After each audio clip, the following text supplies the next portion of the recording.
uma coisa que se perde muito nas legendas, eles fazem a diferenciação o tempo todo do que eles chamam de ghost, que é essa personalidade, né? São as memórias, é aquilo que você é, né? Do que ela vai, do Tamashii, né? Que é alma. Oi? Alma. Que é a alma, é a força do coração, né? Isso eu aprendi com a Janete até. Então, quer dizer, você tem essa diferença, essa diferenciação o tempo todo.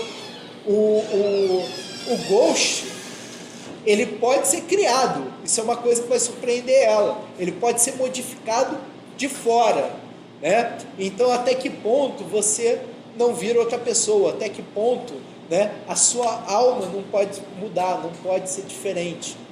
E aí, quer dizer, é o que acaba causando talvez a maior decepção para quem vê o filme de Hollywood, e aí depois a gente pode discutir, é que justamente toda essa discussão se perde no filme e vira mais um filme, que nem é um filme muito de ação, nem é um filme, mas parece estar chamando o público americano de ignorante, que não é capaz de, enfim, de acompanhar uma discussão dessas, como, por exemplo, o público japonês. Esse filme que vocês acabaram de ver, ele inclusive é uma produção japonesa, mas ele é coprodução. Japão, Inglaterra, Estados Unidos. Então, mesmo nesse filme tem um dedo americano. A cinematografia dele, em alguns momentos, se aproxima bastante da hollywoodiana. Né? Quer dizer, é um filme para agradar, inclusive, esses mercados externos ocidentais. É um filme para ser exportado. Esse filme, ele rendeu mais dinheiro fora do Japão do que no Japão propriamente dito, ainda que o japonês considere ele um bom filme. Para o ocidental, é um filme espetacular. Eu não conheço ninguém que tenha visto e tenha achado... Inclusive, é um filme que engana. Primeira vez que você vê, você acha que é um filme muito complexo, porque a ambientação dele é sofiscada, né? Num futuro próximo. Você tem que aprender as regras desse futuro. Fica todo mundo perdido. O que é setor 6, o que é setor 9, né? Mas a história dele é muito simples. Ela está perseguindo um hacker. E ela está refletindo sobre ela mesma, nesse processo. Né? E a busca pelo hacker, de certo modo, é uma busca da identidade dela. Ponto. Nesse sentido, é bem simples. Ele parece, inclusive, um filme de ação e tal. É um filme rápido, que você está querendo acompanhar todas as informações. Quando você vê uma segunda vez, você já vê assim, caramba, como esse filme é lento. Não lento no sentido ruim, mas como ele vai te dando tempo para pensar, tempo para refletir, tempo até para apreciar. Uma coisa que é uma assinatura do Oshii, o Oshii sempre trabalha com o mesmo compositor, que é o Kenji Kawai.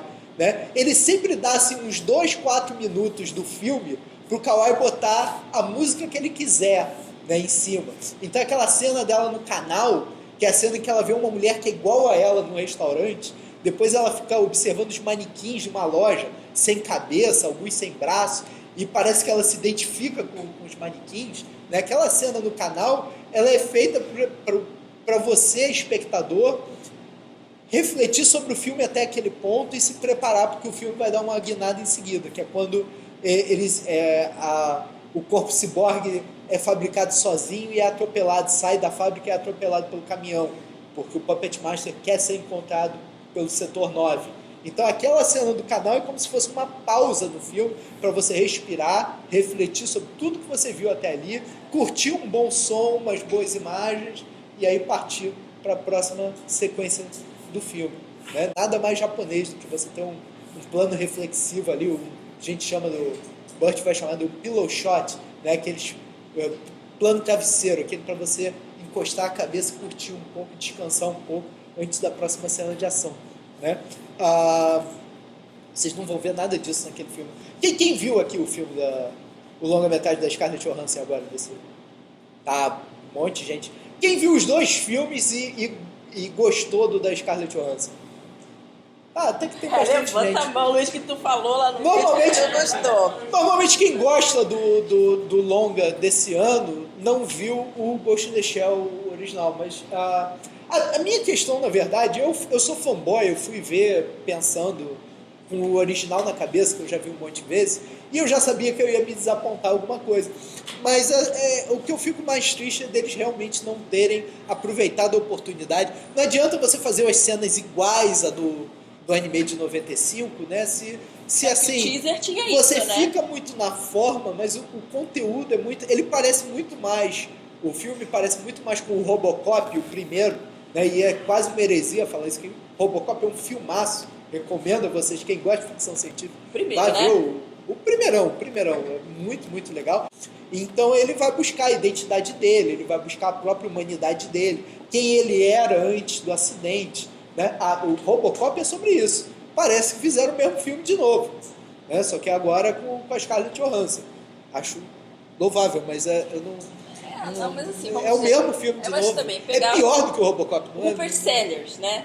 Tinha fofocas à parte, mas o cara só tinha feito antes Branca de Neve, três curtas, mas o único longa que ele tinha feito era Branca de Neve e o Caçador. Eu não sei se é culpa dele, porque esse acho filme que é culpa tem dele, toda mas- a cara de uma adaptação hollywoodiana, porque Sim, é mas acho isso, que contrataram ele um não- cara pra fazer o que o estúdio queria, ele fez. Não, mas ele podia ter mesmo, eu acho que ele é um diretor que ainda não tinha ainda uma maneira de botar uma personalidade. Ele podia fazer uma cópia de um filme oco, mas um filme oco com personalidade. Eu acho que também o Rupert Sellers também, o fato de ter escolhido ele ser tão cru ainda. Eu acho que é um filme que é muito... Ele tem uma... Eu acho ele meio covarde, porque ele não ousa em nenhum sentido. Porque ele Não. podia ser um filme basicamente de ação, futurista de ação, assim, sem nada dessa discussão ser ousadia. descerebrado e ser muito rápido, e aquela ambientação permite isso. Ele podia ser um filme mais parecido com o original. Ele podia ser um filme mais... por exemplo, ele podia ousar mais, por exemplo, no visual dele. Ele fica muito parecido com o original, ele fica muito parecido, por exemplo, com Blade Runner, quando ele poderia, por exemplo, ter extrapolado mais aquela cidade do futuro, aqueles... Ele é até bonito, mas assim, quando você vê que ele foi até, de certo modo, conservador, até na direção de arte do filme, até na maneira como ele representa aquela sociedade do futuro, você vê que o cara ficou no meio do caminho em todos os sentidos possíveis.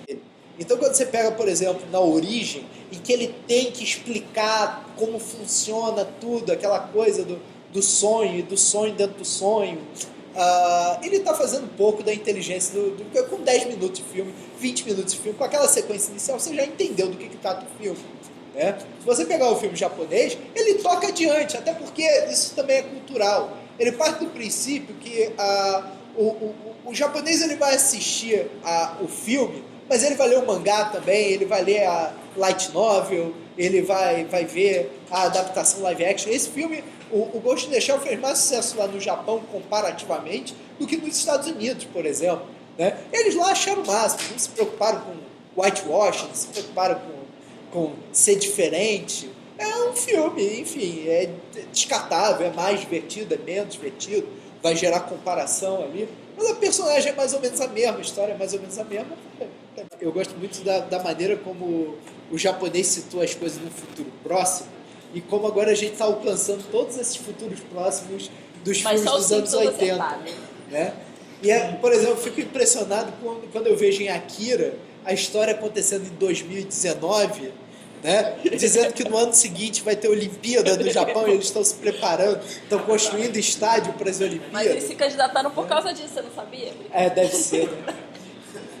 Mas você botou essa imagem aqui, eu acho legal porque tem inclusive o textinho do início do mangá. Eu peço ele é desculpa aos meus condensado. alunos que não é japonês, mas eu só achei vou comprar um japonês.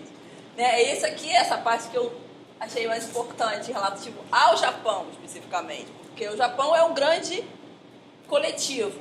Então, ele fala na ponta da Ásia tem um conglomerado corporativo chamado Japão. Né? Então, já é uma chamada à própria distopia, né? Porque já tem um conglomerado chamado Japão, no qual as pessoas vivem num coletivo complexo. E aí eu queria botar também os outros a major e eles já falam, né, de escravos e de controle cibernético e tal. Então é a própria distopia que é um dos itens do Cyberpunk. É engraçado, quem leu essa edição mais recente do Ghost in the Shell, quantidade de nota de rodapé, tem tanta nota de rodapé, às vezes, do autor. Então, aí assim, o que eles consideram maçãs podres, né, maçãs ruins, tal, aí estão com medo dessas maçãs ruins. Então tem um quê, assim, de criticismo político, né? Então, para quem não conhece o mangá, ele é bem mais nesse coisa mais cômico, né? A Major, olha só o tamanho da roupa da Major também, né? Então, eu lembro uma vez que eu até falei no live action, no vídeo sobre live action que tem no canal, curta o nosso canal lá no YouTube, que teve uma crítica na internet falando que talvez se os americanos tivessem pego o mangá como base e não o filme de 95, talvez ficasse melhor, porque tem umas coisas mais cômicas e uma coisa mais, digamos, mais explícita do que o filme do Oshii. O Oshii falou que ele, para entender esse mangá, embora ele tenha dito que tenha lido umas 20 vezes esse mangá, que falou que era muito complicado.